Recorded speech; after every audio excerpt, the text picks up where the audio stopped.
উপস্থিত আছে যাদেরকে জনাব তারেক রহমান ভারপ্রাপ্ত চেয়ারম্যান সাহেবের কাছে একটা আপিল করেছি, আবেদন করেছি, কারণ এখানে জনগণ তাকে মেনে নিচ্ছে না, জনসম্পৃক্ততা নাই। 2018 সালে উনি নির্বাচিত হওয়ার পর 19 সালে শপথ নেওয়ার পর অবৈধ সংসদের বৈধতা দিয়েছেন ফ্যাসিস্ট হাসিনাকে। এই জন্য জনগণ তার কাছে নাই, তার সাথে সম্পৃক্ততা নাই এবং জনগণের সাথে উনি সম্পৃক্ত থাকেন না। উনি ইতিপূর্বেও দেখেছেন আপনারা, আন্দোলন সংগ্রামে কোনো জায়গায় মাঠে ছিলেন না, কোনো ভূমিকা ওনার ছিল না, ওনার কমিটি ছিল না। আমাদের জেলা কমিটির মাধ্যম দিয়ে আমরা এই 3 থানার আন্দোলন সংগ্রাম করেছি, জেলায় করেছি, বিভাগে করেছি, কেন্দ্রে করেছি। উনি কোনো একটা জায়গায় অংশগ্রহণ করেননি এবং সাধারণ কোনো নেতাকর্মীদের খোঁজখবর রাখেননি। এই জন্য আমরা এটা একটা রিভিউ চাচ্ছি আর কি। আমাদের আন্দোলন অব্যাহত থাকবে, তবে আমরা মনে করি আমাদের ভারপ্রাপ্ত চেয়ারম্যান সাহেব জনাব তারেক রহমান এটা অবশ্যই রিভিউ করবেন। পুরুষ ভোটার বলেন, তরুণ বলেন, যুবক বলেন, সিনিয়র সিটিজেন বলেন, সবার সাথে আমার সম্পৃক্ততা আছে, যোগাযোগ অব্যাহত রয়েছে।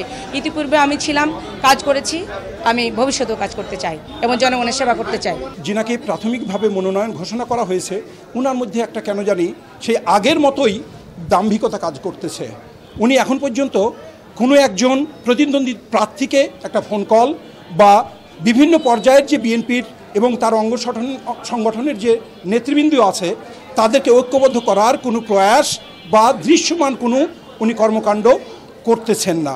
বছরের পর বছর বিভিন্ন সময়ে যারা বিএনপির জন্য ত্যাগ স্বীকার করেছে, বিএনপিকে যারা সারা জীবন ভোট দিয়েছে, তাদের বিভিন্ন চ্যালেঞ্জ গ্রহণ করেছে, তাদের অন্তরে হাত দিয়ে যদি আপনি তার পালসটা বা তার অনুভূতিটা বোঝার চেষ্টা করেন, দেখবেন তারা চাচ্ছে রাজনীতিতে একটা গুণগত পরিবর্তন।